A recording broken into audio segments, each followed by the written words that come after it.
Que Deus abençoe o seu dia e a sua semana. É uma imensa alegria começar a nossa conversa de hoje com este desejo de paz e clareza para todos nós. Hoje a gente vai mergulhar de cabeça em uma situação que é tipo o pesadelo de qualquer líder de qualquer nação. Os últimos, desesperados dias do reino de Judá. O cenário é caótico mesmo. Totalmente. O rei da Babilônia, o temido Nabucodonosor, está com seu exército cercando Jerusalém. A maioria das outras cidades já caiu. É uma questão de tempo, né? Exata. E para nos guiar por esse momento de crise, a gente tem o capítulo 34 do livro de Jeremias. E vamos nos apoiar bastante nos comentários de um estudioso, o Charles H. Dyer, que ajuda a dar vida aos detalhes. Certo. Então, o que a gente vai tentar entender hoje é, no meio desse caos todo, qual era a mensagem de Deus?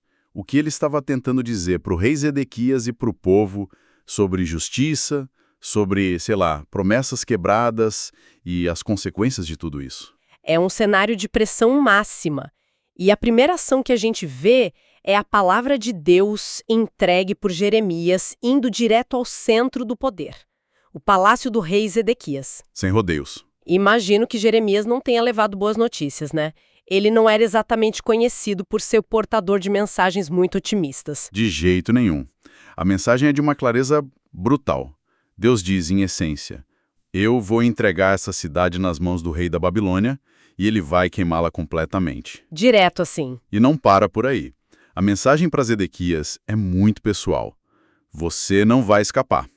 Você será capturado, seus olhos verão os olhos do rei da Babilônia e você falará com ele face a face. Uau! Antes de ser levado para o exílio. É uma sentença de fim de jogo. Caramba, é o fim do reino, o fim da liberdade dele. Não tem nenhuma esperança, nenhuma brecha. Parece um beco sem saída total. Você pensaria que sim. E é exatamente aqui que a história dá uma virada surpreendente. Ah, é? É. No meio dessa sentença de julgamento, tanto nacional quanto pessoal, Deus insere um detalhe que parece quase fora de lugar. Uma promessa muito específica para Zedequias. E qual seria? No meio de tanta desgraça, o que poderia ser? Deus lhe diz: você não morrerá pela espada. Você morrerá em paz. Em paz? Em paz. É uma promessa de misericórdia pessoal dentro de um contexto de julgamento super severo. E tem mais. Deus promete que o povo fará um funeral digno para ele, acendendo uma grande fogueira cerimonial em sua honra. Um costume reservado aos reis mais respeitados. Espera aí, isso é confuso. O reino dele está sendo destruído por causa das ações dele, ele vai ser capturado, mas vai ter uma morte pacífica em um funeral de herói. Qual é a lógica por trás disso? É uma ótima pergunta. E o Charles Dyer, ele oferece uma perspectiva muito interessante sobre isso. Ele sugere que isso mostra a complexidade da justiça de Deus. Certo. O julgamento pela rebelião de Zedequias contra a Babilônia, que, no fim, era uma rebelião contra a vontade de Deus, era inevitável, o reino precisava cair. Ponto. No entanto, Deus faz uma distinção entre o ofício do rei e a pessoa do rei. Enquanto o reinado dele terminaria em desastre, a morte pessoal dele seria poupada da vergonha e da violência que outros reis maus, tipo Joaquim, sofreram. Ah, o Joaquim, lembro que o fim dele foi terrível, né? Exato, ele teve o corpo jogado para fora dos muros da cidade sem enterro. Zedequias, apesar de tudo, receberia essa última gota de dignidade. Entendi. Então é um julgamento sobre o cargo, mas uma misericórdia sobre a pessoa. E essa fogueira, o Dyer esclarece que não era cremação, certo? Exatamente, ponto crucial. A cremação não era uma prática judaica.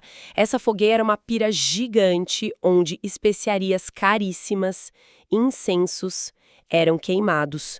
Quanto maior a fogueira, maior a honra ao rei. Então era uma promessa de um funeral de Estado, praticamente, mesmo no exílio. Isso. Ok. Então o rei recebe essa mensagem agridoce. Mas, enquanto isso, o que está acontecendo do lado de fora dos muros do palácio? Qual é a realidade para o resto do povo? A realidade é o avanço implacável do exército babilônico. O texto de Jeremias é muito específico. Diz que, além de Jerusalém, só 2 outras cidades fortificadas ainda resistiam, Laquis e Azeca. Só Boas. Eram os últimos focos de resistência. Todo o resto já tinha sido conquistado. 2 cidades. É tudo que restava entre eles e a aniquilação total. E por séculos isso foi só uma frase num texto antigo, né? Uma nota de rodapé. Exato. Era apenas o que o texto dizia. Mas aqui é que a história ganha outra dimensão.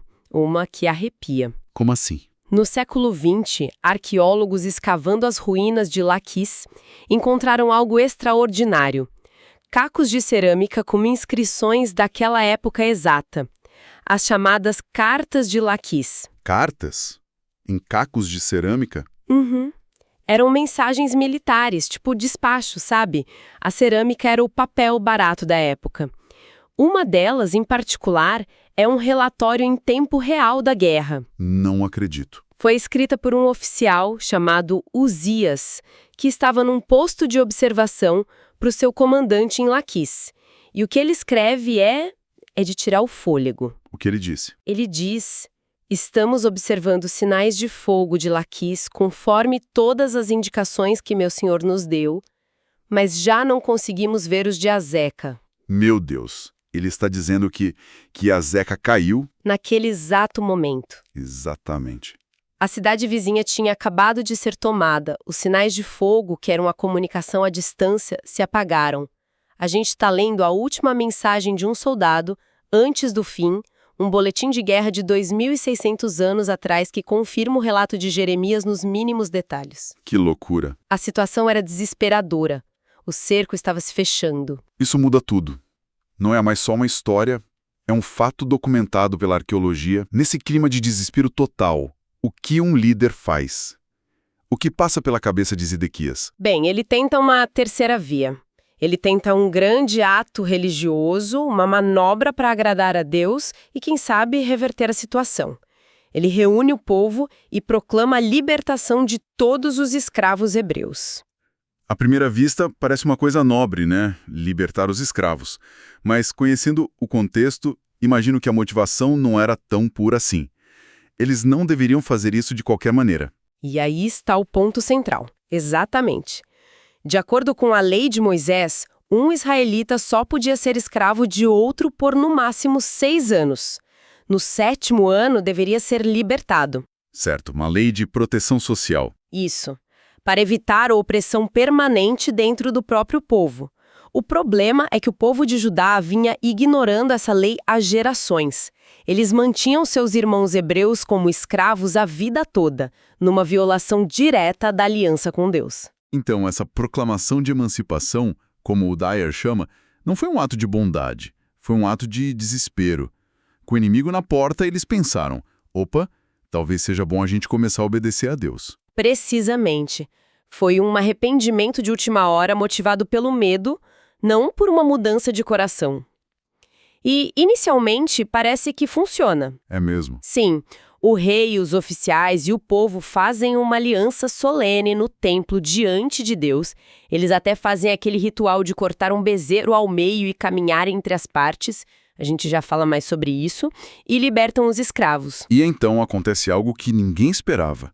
Uma aparente reviravolta.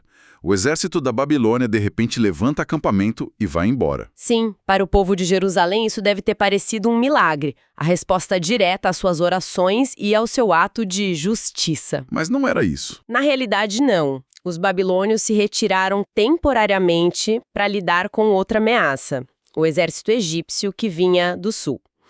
Mas, para quem estava dentro dos muros, a sensação era de alívio total. A tempestade passou. E esse momento de alívio se torna o teste final do caráter deles, não é? A pressão se foi, a ameaça sumiu. O que eles fazem? Eles falham no teste de forma espetacular, vergonhosa até.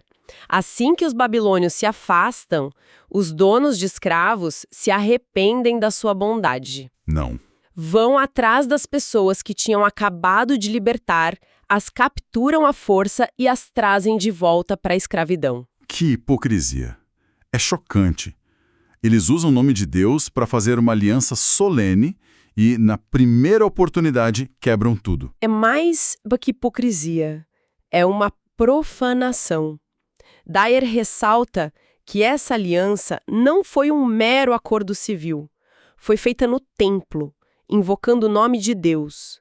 Ao quebrarem o pacto, eles demonstraram um desprezo absoluto por Deus. A obediência deles era só da boca para fora. Era superficial, uma barganha para se livrarem do perigo, e não uma transformação genuína. Diante de um ato de traição tão flagrante, como Deus responde? Imagino que a resposta não seja nada branda. A resposta é imediata, severa e carregada de uma das ironias mais cortantes da Bíblia.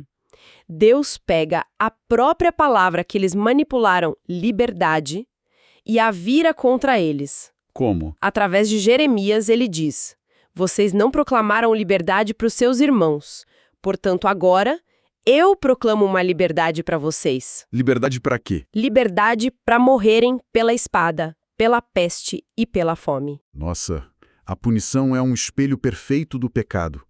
Ao negarem a liberdade aos outros, eles se tornam livres para a destruição. É uma justiça poética, mas terrível. Exatamente. E o destino deles seria o oposto da promessa feita a Zedequias. Seus corpos mortos seriam deixados sem sepultura, como comida para as aves e os animais. A morte mais desonrosa imaginável. Você mencionou antes um ritual que eles fizeram de cortar um bezerro ao meio. O texto volta a falar disso. O que era exatamente esse ritual? Esse era um antigo e poderoso ritual de aliança, bem conhecido no Oriente Médio. Para selar um pacto, um animal era sacrificado, cortado em duas metades. As partes do acordo, então, caminhavam juntas pelo corredor formado pelas metades do animal. E qual era o simbolismo disso? Era uma automaldição.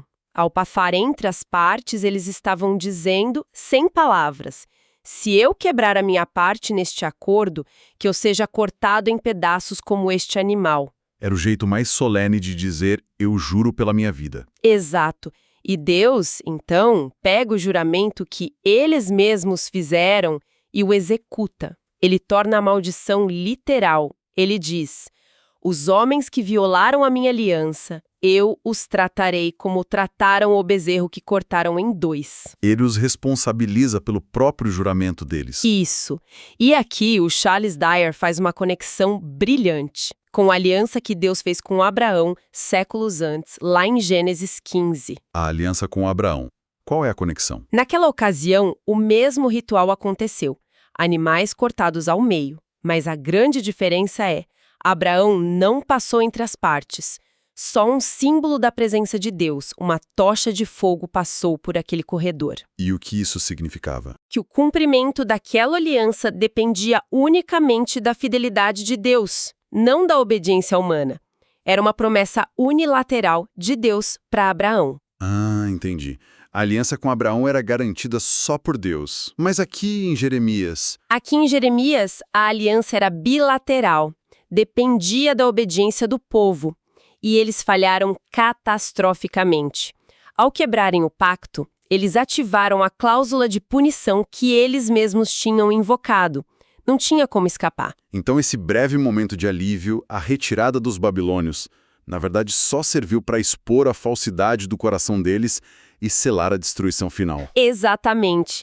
E o capítulo termina com o clímax inevitável. Deus declara que vai dar a ordem para o exército da Babilônia, que estava lutando com os egípcios, para que volte a Jerusalém.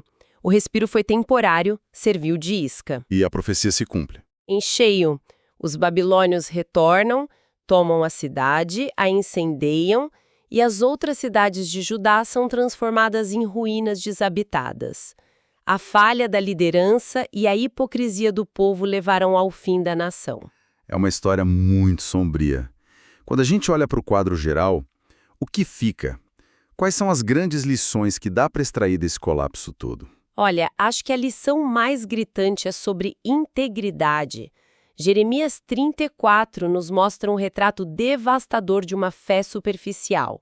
Uma obediência que só existe sob pressão, motivada pelo medo, não vale nada aos olhos de Deus. Ele busca uma transformação genuína. Exatamente. E a história também revela o quanto Deus se importa com a justiça social, O modo como o povo tratava os vulneráveis, os escravos nesse caso, não era um assunto secundário para ele, era central. Ao oprimirem seus irmãos, eles estavam quebrando o relacionamento com Deus. E a liderança de Ezequias e dos oficiais teve um papel fundamental na catástrofe, né? Sem dúvida. Eles deveriam ser o exemplo, mas lideraram o povo no pecado da conveniência. Escolheram o que era fácil no momento, em vez do que era certo permanentemente. O que a gente vê em Jeremias 34 é essa lição atemporal de que as alianças têm um peso sagrado e as consequências de quebrá-las são reais e devastadoras. Isso tudo nos deixa com uma pergunta para refletir, eu acho. A história do povo de Judá nos força a olhar para as nossas próprias alianças, nossas promessas. Em momentos de alívio ou conveniência, quando a pressão diminui, com que facilidade a gente volta atrás nos compromissos que fizemos em tempos de dificuldade? E o que a ideia de liberdade realmente significa para nós, se não for algo que estendemos a todos, de forma consistente e com um coração sincero? Que Deus abençoe a todos os ouvintes.